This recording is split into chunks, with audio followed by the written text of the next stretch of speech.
Right, so now we're going to have a look at is how to solder a pipe upside down. So you've got a pipe, you want to join onto there. Now one of the things you're fighting here, of course, is gravity. Now you put your fitting on there, put your fitting on there. As you warm that up, that's going to expand slightly and that will drop out.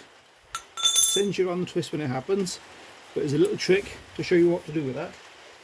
So cleaned up both bits of pipe, as before explained the importance of that. So let's flux up our fitting. Okay, fitting first. You can put it down and not worry about the rubbish getting inside of it. Flux up the pipe, fitting on, and flux up the, get my hand out the way, flux up the other one. Now the trick to this, to stop it dropping out, get a pair of grips, like this. Oh, what's happened to them? Bit of rubbish inside them. Get a bit of grips and just give it, both ones, just a very gentle nip so it squashes it very slightly, and give it a twist. That now will stay put. Now then, again you might be thinking, well, gravity is also against us because we're going to be soldering upside down. But if you remember from the previous video, we talked about capillary attraction. Now this is where capillary attraction is your friend, because the two surfaces, as soon as the liquid solder goes in there, it will suck up into the fitting and fill up the gap. There's no worry about having to force more and more solder in there to be sure. Once it's around there, it's fine. Now what I've learned to do over the years is solder from the top down. So if you get the solder going on there, you'll see the ring of solder will come around the front when it's filled the top fitting. If you keep feeding it in from the top, it will eventually find its way to the bottom. Again, through capillary attraction, it will just pull its way either up or down, whichever way it's going to go, it will go that way. And you'll see a silver ring of solder appear around the bottom of the fitting, and that's when you know you're done. So let's do it.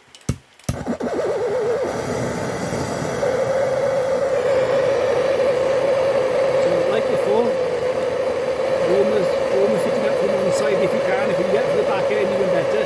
Even if this is up against the wall, you can still get the back end because you've tipped the solder over like that.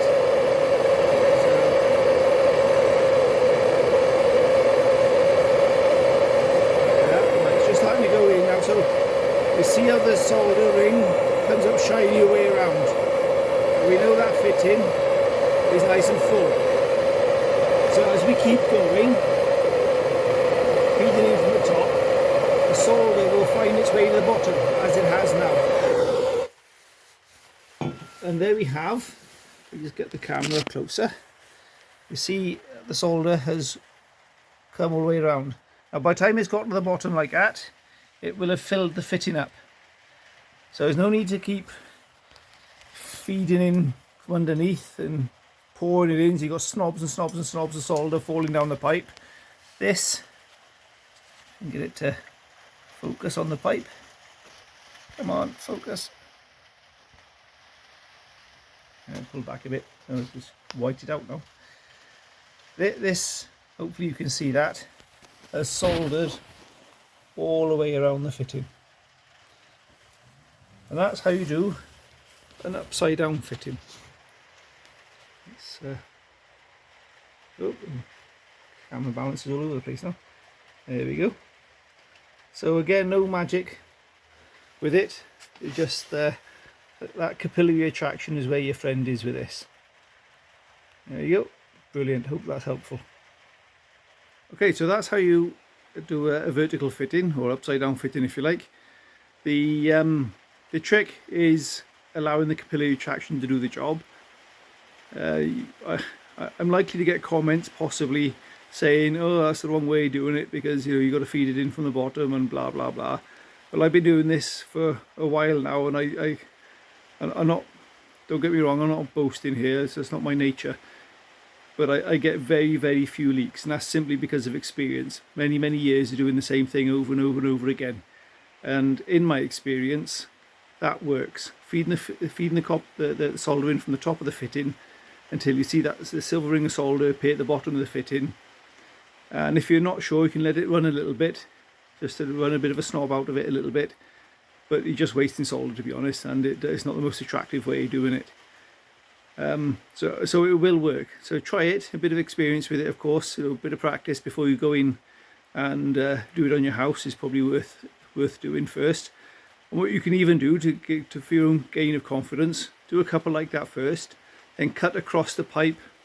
So imagine that's the fitting you've just done. If you want to be absolutely sure that that's fine, get a hacksaw and cut across it like that. In fact, I think that's what I'll do to show you that one will be just fine as it is. So hopefully you can see this, but obviously you can see the inside of the fitting is taken nicely in there. You can see the solder ring in there. Unfortunately it's not really showing up on camera, but you can actually see in between the copper layers. You can see where the solder has gone between the copper layers as well. Unfortunately it's not showing up on the camera, but you can see on the inside of the joint anyway, you can see where the solder's come through just nicely, just fine. So absolutely sure that's a perfectly good joint and will be sound for many years.